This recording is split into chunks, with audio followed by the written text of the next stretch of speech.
নমস্কার, নতুন একটি আপডেট নিয়ে হাজির হয়েছি আপনাদের সামনে। অনুগ্রহ করে চ্যানেলটি সাবস্ক্রাইব করে সঙ্গে থাকবেন। আমাদের আজকের আপডেট 2026 সালে ক্ষমতায় আসার পর বিজেপির প্রতিশ্রুতিগুলি কতদূর পালন হলো। 26-এর ভোট ছিল বিজেপির কাছে একটা মরণবাচন লড়াইয়ের মতো। ক্ষমতায় আসার আগে বিজেপি সংকল্পপত্রে বেশ কিছু প্রতিশ্রুতি দিয়েছিল, আর সেই প্রতিশ্রুতি পালনে একেবারেই বদ্ধপরিকর শুভেন্দু অধিকারী মহাশয়ের সরকার। প্রথম যেটি সেটি হলো সপ্তম পে কমিশন। ক্ষমতায় আসার 45 দিনের মধ্যে সপ্তম পে কমিশন লাগু করার কথা জানিয়ে দিয়েছিলেন বিজেপি নেতৃত্ব, আর এবার ক্ষমতায় এসেই তা একেবারে কার্যকর করলেন মন্ত্রিসভার দ্বিতীয় বৈঠকে। পরবর্তী যেটি সেটি হচ্ছে অন্নপূর্ণা যোজনা। লক্ষ্মীর ভাণ্ডারে যারা মাসিক 1,000 টাকা বা 1,500 টাকা বা 1,700 টাকা পেতেন, তাদের সেই টাকার পরিবর্তে মাসিক 3,000 টাকা করে ভাতা দেওয়ার কথা ঘোষণা করেছিলেন রাজ্যের বিজেপি নেতৃত্ব। এবার ক্ষমতায় এসে শুভেন্দু অধিকারী মহাশয়ের সরকার তা একেবারে বাস্তবায়ন করতে বদ্ধপরিকর। জানানো হয়েছে আগামী 1 জুন থেকে কিছুটা সরকারি সিস্টেমের মধ্য দিয়ে ভেরিফিকেশনের পর প্রত্যেক মহিলার অ্যাকাউন্টে 3,000 করে টাকা দেওয়া হবে। এরপরে আসি মহিলাদের বাসভাড়া মকুব। মহিলাদের বাসভাড়া মকুবের কথা বিজেপি সংকল্পপত্রে প্রচার করেছিলেন, এবার সেটিও বাস্তবায়িত হয়ে গেল। বলা হয়েছে 1 জুন থেকে এই বাসভাড়া মকুব কার্যকর হবে। দেখা যাচ্ছে যে দার্জিলিং থেকে দীঘা বা নিজের জেলার বিভিন্ন জায়গাতে ভ্রমণের ক্ষেত্রে সরকারি বাসে আর মহিলাদের কোনো ভাড়া দিতে হবে না। এরপরে কাঁটাতারের জন্য জমি হস্তান্তর।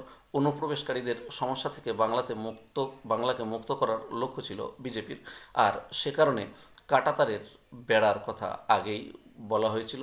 এবার ক্ষমতায় এসে শুভেন্দু অধিকারী মহাশয়ের সরকার 27 কিলোমিটার জমি কাঁটাতারের জন্য বিএসএফের হাতে তুলে দিলেন। তারপরে যেটি রয়েছে সেটি হচ্ছে পুশব্যাক আইন কার্যকর। সরকার পুশব্যাক আইন কার্যকর করছে। যে সমস্ত অনুপ্রবেশকারীরা বাংলাদেশ থেকে ভারতে বা রোহিঙ্গারা ভারতে প্রবেশ করেছিল এবং একটা সমস্যার সৃষ্টি হয়েছিল, সেই পুশব্যাক আইন এবার কার্যকর করছে পশ্চিমবঙ্গের নতুন বিজেপি সরকার। 2025 সালেই কেন্দ্র সরকার রাজ্যকে চিঠি দিয়েছিলেন, কিন্তু তৎকালীন মুখ্যমন্ত্রী এটাই মানেননি। এবার যাই হোক, শুভেন্দু অধিকারী মহাশয়ের সরকার সেই আইন কার্যকর করতে একেবারেই বদ্ধপরিকর। আরজিকর মামলার যে পুরনো ফাইল ছিল, যেখানে দোষীরা শাস্তি পায়নি, শুভেন্দু অধিকারী মহাশয়ের সরকার ক্ষমতায় এসেই সেই ফাইল খোলার ব্যবস্থা করেছেন। আশা করা হচ্ছে দ্রুত এতে অপরাধীরা শাস্তি পাবে। এবার দুর্নীতির তদন্তে পদক্ষেপ। শুভেন্দু অধিকারী মহাশয়ের সরকার আগেকার সরকারের যে সকল দুর্নীতিগুলো ছিল সেই দুর্নীতির তদন্তে একেবারেই উঠে পড়ে নেমেছেন, আর বিভিন্ন জায়গা থেকে এই সমস্ত দুর্নীতির সেই কাগজপত্রগুলো উদ্ধার করে তাদেরকে, যারা দুর্নীতির সাথে জড়িত ছিলেন, তাদের জেলে পাঠানোর ব্যবস্থা করছেন সরকার। আয়ুষ্মান ভারত। পূর্বতন সরকারের আমলে 5 লক্ষ টাকার সুবিধাযুক্ত স্বাস্থ্যসাথী কার্ড পেয়েছিলেন বঙ্গবাসী। তাতে চিকিৎসায় কিছুটা সুবিধা হতো, তবে সেই সময় আয়ুষ্মান ভারতের পরিষেবা চালু করতে দেওয়া হয়নি তৎকালীন রাজ্য সরকারের বিরোধিতায়। এবার পশ্চিমবঙ্গের নতুন সরকার এসে আয়ুষ্মান ভারত চালু করে দিলেন, যাতে পশ্চিমবঙ্গবাসী খুব সহজেই চিকিৎসা ক্ষেত্রে ভালো ধরনের সুযোগ সুবিধা পায়। জাতীয় শিক্ষানীতি লাগু। অনেক ক্ষেত্রে দেখা গেছে যে জাতীয় শিক্ষানীতিকে পশ্চিমবঙ্গে কার্যকর করা হয়নি পূর্বতন সরকারের ক্ষেত্রে।